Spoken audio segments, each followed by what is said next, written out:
Check out this guy. Even death wouldn't take him. He wanted to get electrocuted, but the toaster short-circuited. Heard mixing antibiotics with alcohol could make you feel great, but his stomach didn't agree. He wanted to inhale car exhaust fumes, but the car stalled. No matter how hard he tried, the Grim Reaper never wanted him. It turns out, he was dealing with a double whammy of love and career, so he planned 100 ways to end it all, but never worked. Just as he was about to jump into the sea, a mysterious guy approached him and handed him a business card, claiming to provide suicide services. He jumped in anyway, but a yacht happened to pass by and saved his sorry ass. Reluctantly, he contacted the guy and discovered that he was a hitman. The man showed him a menu, and he immediately liked the sniper rifle special. The deal is closed, with a full refund if he didn't die within a week. I'm very happy to kill you. I'm very happy to die. When he got home, a publishing company called him and wanted to meet him at a cafe to discuss the copyright. But before they could talk much, his pen suddenly dropped, and when he bent down to pick it up, well... This school requires graduate students to kill the teacher. One day, a student acted like he had a question and came close. Turns out, he had a hidden machete, but the teacher got it right away. Then, the boy tried to hug the teacher with a special bomb hidden under his clothes. Boom! The boy was okay, but the teacher disappeared. Just when it seemed like the plan had worked, the teacher's voice came from a rooftop. The teacher was very mad and changed from a red egg to a black egg right away. No matter how the students tried to kill him, he didn't hurt them back, but it seemed like the students didn't care about their own safety. The students set traps for the teacher again, but they didn't know he could teleport. After teasing the students, he gave them extra homework as punishment. This boy tore up a piece of clothes, chewed on it, then used it to tighten around his neck. Suddenly, underwater, Big Black looked like he was about to suffocate. The guy kept trying harder. That's when the people on the shore realized something was wrong with Big Black. After gaining superpowers, the man went crazy, planning to seek revenge on those who had bullied him. He flirted with the girlfriend of another guy, making the bully so mad that he threw sulfuric acid at him, but the acid instantly corroded the bully's face. It didn't end there. The guy got himself an electric drill and forcefully drilled into his own knee, causing the third bully to collapse in pain. The guy kept turning the drill, blood oozing from his knee.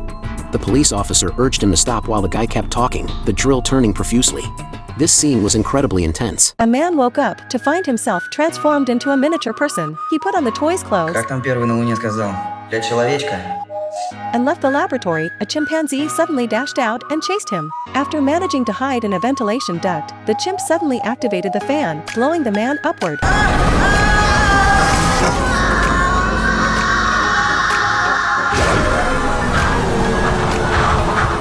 Luckily, he was caught by a flying newspaper but nearly hit into a statue.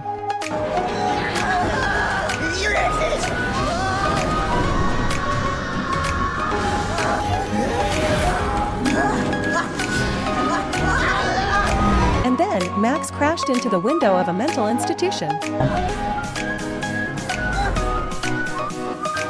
Там маленький космонавтик. The doctor immediately diagnosed his condition. Before Max flirted with the girls, she sent him into a woman's bag. Then she took a taxi and left. When she returned home, she sensed a strange sound behind her but found nothing. After she left, Max slowly turned around and realized he was in a child's room. Exhausted from his day, Max fell asleep. Upon waking up, he saw a boy playing on a computer. Max couldn't help but sneeze, startling the boy. The boy went crazy to see the pencil move, and when he closed the laptop, he was shocked. Grandma rushed in to check him out. The boy quickly said his finger got pinched, but it wasn't a big problem. Grandma was relieved and left. The boy said his finger got pinched, but it wasn't a big problem. Grandma was relieved and left. The boy then grabbed a water gun, ready to confront this little monster. Эй, выходи. Я тебя видел. Max surrendered immediately. Max explained that he was a renowned professor of quantum physics and even searched for himself on the computer. To prove the feasibility of his research, Max conducted an experiment on himself, shrinking his own body. Though the boy was confused, he believed Max's story as he didn't quite look like a fake person. However, Grandma burst in again. Егорушка, а с кем ты сейчас разговариваешь? Я играю. Вот, смотри.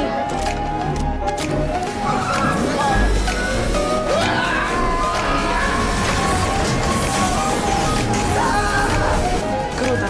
Завтра куплю такую же тачку и будем гонять вместе. Профессор. Маленький игрушечный туалет.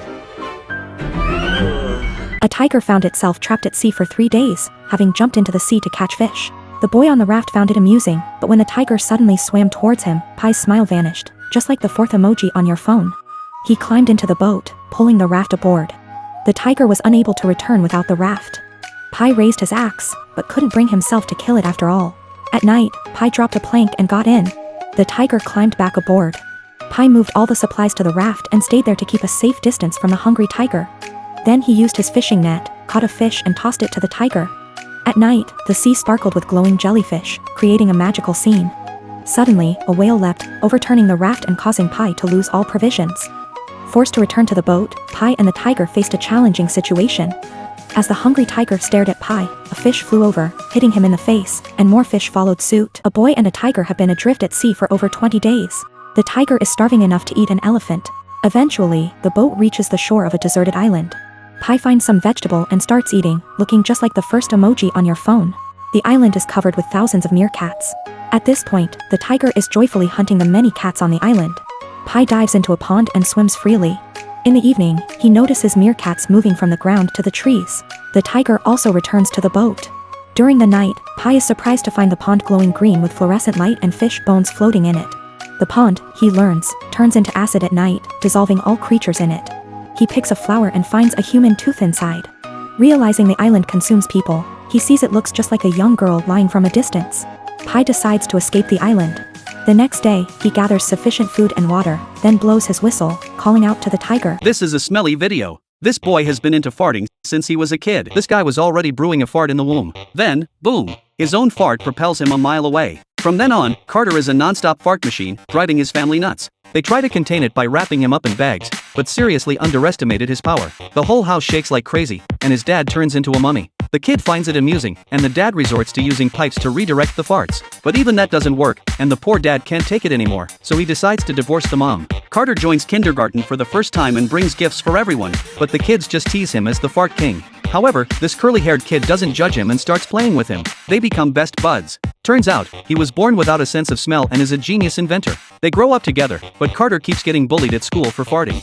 One day, the school invites the world's second-best tenor to perform. During the peak, Carter can't hold it in anymore and lets out a massive fart. The teacher scolds him, and the whole school laughs at him. Feeling lonely and defeated, Carter leaves school. The smart friend, to prevent Carter from being disliked, designs special pants for him. These pants are breathable yet fart-resistant, locking in the gas and storing it in a box. With these magical pants, Carter walks confidently. But the good times don't last. The school bully messes with him again, steals his box, thinking it's food, but opens it to a whiff of stink. The bully's face turns green. The bully and others tie up Carter, rip off his special pants, and everyone accuses him of being a farting monster. This deeply hurts Carter, and he lies to his mom about being sick to avoid going to school. His mom, sensing something's up, takes him to the hospital for a checkup. Finally, the doctor figures out that Carter loves farting because he has two stomachs. The professor calls it a useless talent, saying Carter won't amount to much. But Carter misunderstands and thinks he's got some extraordinary talent. He believes he's destined for greatness just by farting. So, thinking he's a big shot, Carter struts around like he's too good for everyone.